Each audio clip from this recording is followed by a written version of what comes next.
reference to the earlier statement, or what Kagwiria said, that last year the report they filed, the annual report, had content about the lack of implementation of the TGRC report. Now, the president has broken into it after the long silence, I think, some implementation has begun with the president's apology. Two questions arise from that. One, people have said that apology was not comprehensive because it did not begin from a recognition, a listing of, and/or a reference to specific violations, an admission that they were committed, and therefore, it seemed to be a superficial apology that did not go deep enough to assuage the heart of the grievances of those who were either, whether they were detainees or extrajudicial killings or massacres that happened. There was that aspect. I don't know qualitatively whether, sitting as the National Commission for Human Rights, you evaluated that apology and found it meets the expectations of the TGRC when it gave that recommendation. And two, what then goes forward? There was a proposal for 10 million shillings restitution. Or 10 billion. 10 billion. Restitution, what was it called? I forget the exact name. That has been gone out. Is that also sufficient in addressing, or should that have been actually from the president, or should have issued from a different consideration? Thank you very much. That particular question is one. I would like to say that what we have done as a commission is we've decided to analyze the State of the Union address, the State of the Nation yes. address, and especially regards this particular aspect. I'll start with your last one. 10 billion. Sufficiency of that amount. How was it arrived at? Exactly. Is it a beginning? Or is it a comprehensive amount? For the next 3 years. 5 absolutely. years. Whatever. Yeah, absolutely. Will that satisfy all claims, for instance? We don't know. Because do we have a quantification of a comprehensive list of all claimants, yes, or prospective claimants? A lot of wrongs have happened in this country for a very long time. So I don't know right now, as I sit here, whether 10 billion is a sufficient amount or whether it is more than enough. Regarding the apology by the president, that was unprecedented. That is a first, because we've not had a presidential apology for past wrongs before. So the sufficiency of it is something that we don't necessarily have to dissect it. Again, you see, that's the problem. We are celebrating the apology, but it's being forgotten that that is pursuant to a particular recommendation of a commission set up to investigate that made that recommendation. So it's not so much voluntary. Yeah. So that's why I'm saying the context of it, the sufficiency of it, and even the context in which it was made. Was it appropriate, or should it have been made outside just routine State of the Nation address? I think meeting with the wronged persons and addressing them directly would be a better forum for that kind of national apology. But that it was made in this forum does not negate or exclude the possibility of a second forum also happening, where the persons who have been wronged by past regimes and maybe even current regime receive an apology, because that is one of the things humans require for healing and for starting to heal. Having said that, then there are other things there are other recommendations, a lot of recommendations from the report that are still outstanding. But if indeed this is a step in that direction, then you can be sure that we will be totally engaged and follow up that whole process. Let's hear from some of our viewers, and unfortunately, Ms. Magori, you're coming in for a lot of criticism. This from Eunice. In all due respect, I think Ms. Kagwiria is skating around the issue and not addressing with the vehemence it deserves. To be honest, it's a shame. Hi, I'm disappointed by the guest. Why is she avoiding the question she's been asked, it's a shame to realize that even holding such a focal institution rather, Mama Mbogo on the street is more vocal than her. That comes from Mary. I'm a lawyer. I've never seen the lady dressed in red. Who is she and what commission does she represent? She's skirting around the questions. Bottom line, she's failed the commission she represents. And there are those who, does the chairperson know what she's doing, or is she fearing something and does not want to contradict her bosses? I wanted to know that her commission is a very critical one on human rights. Kenyans fought very hard for these rights. I want her to admit that she will shout the loudest to see to it that the suspected MP rapist is brought to justice very soon. And that came from Tomno in Baringo. Appreciated. Well, I wanted to chip in on that, on those aspects of the apology. Were you wanting to come in? No, I think all I can say is that I really think as a country we need to break with this history where we ask, it's a form of corruption actually. We set up bodies using public money. Those bodies do their work. And then the political elite sees a report which suggests that some of them are implicated. I'm sorry, with all due respect, this is what tends to happen.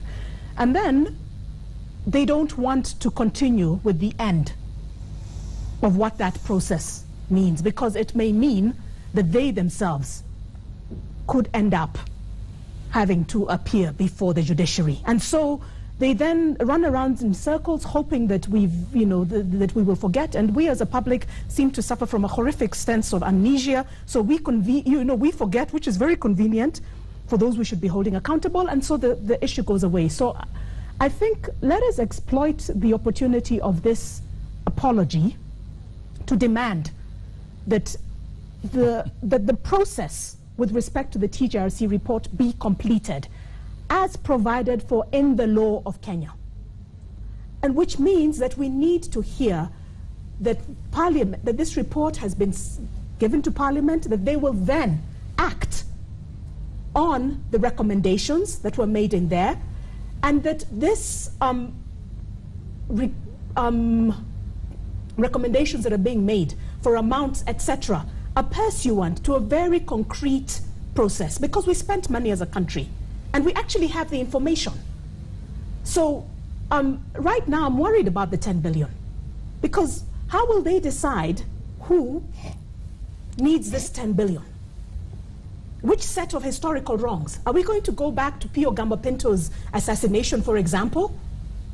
And then how will you decide who it is that it's going towards? Or are we going to be selective, as unfortunately is the history in this country, and decide that this set of people who were victimized in this particular process are the ones that we're going to provide some money to, and then everybody else will be forgotten about, and we will talk about only one set of people have survivors. I thought that money was for post-election violence victims, not Pintos of This is my whole problem. That's my whole point. Yeah. You cannot say that you're apologizing for historical injustices pursuant to a report of a commission which was asked to go up to 1963. So there's even a group of people. For example, the people who suffered torture during the colonial struggle, for example, have had a problem because they couldn't even take their reports before that commission. So why is it only the post-election violence victims, for example? That's not the only historical injustice. I'm not invalidating it. All I'm saying is that we put in place a process. We have this information, and I think we need to stick with the process. We're winding up now, and so I'll solicit your opinions before we go. We've talked broadly about human rights, we've talked about women, we've talked about historical injustices within the context of the President's State of the Nation address. If you could speak to the President going forward, he did throw the ball into Parliament's court, but going forward, in terms of implementation, we've talked about political will lacking in the country. What would you say to the President within the broader framework of human rights in this country? David, I'll start with you. First of all, I'm one of those who are skeptical and unapologetically so about the President's speech With regard to corruption, I think he hit the nail on the head. But on the matter of human rights, addressing the injustices and following up on the human rights agenda in the country, this government is yet to rise up to the occasion. I mean, I look back and I see even swearing in Mogori and her team at the National Commission took a long time to get in. Not particularly this government, even the last government didn't show enthusiasm. Now, if you look at how that particular aspect has been treated in the president's speech, again, the gaps you're talking about are really yawning, and the statements or what has come out of it, the apology, I do think, needed a better framing, better occasion to do it rather than be lumped together as if it's an annual report going out. This was something recommended in a specific report that needed him to do something. And I think that people were applauding this too much. And I heard Mogori say, it's unprecedented. We need to cheer up, to cheer that.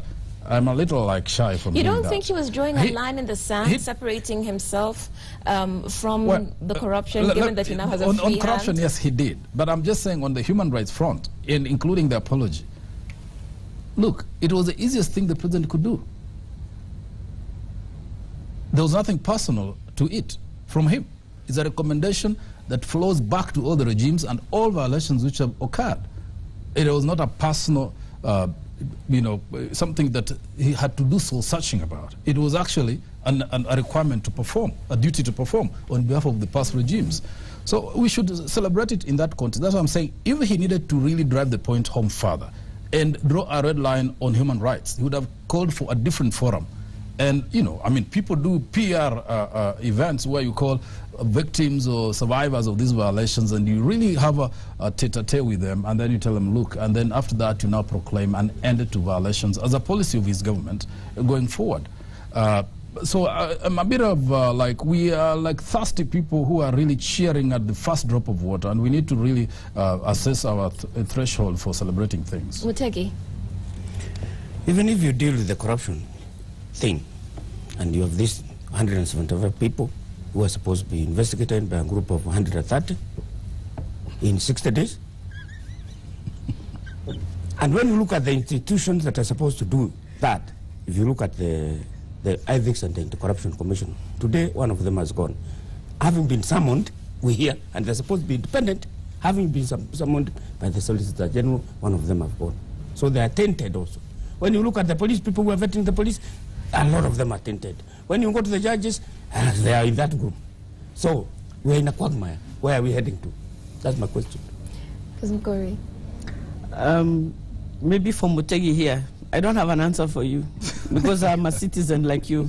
So the answer will have to come from all of us. It is essentially, for me, I think that one of our greatest problems as a nation is that we are a complaining nation. We whine and complain and criticize, and we are skeptic, and we are sarcastic in the way we talk, and that does not help.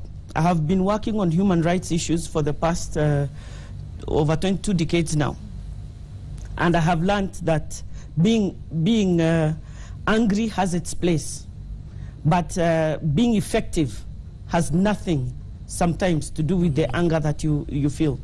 It is the actions that you take deliberately every day that deliver you to the goal that you seek.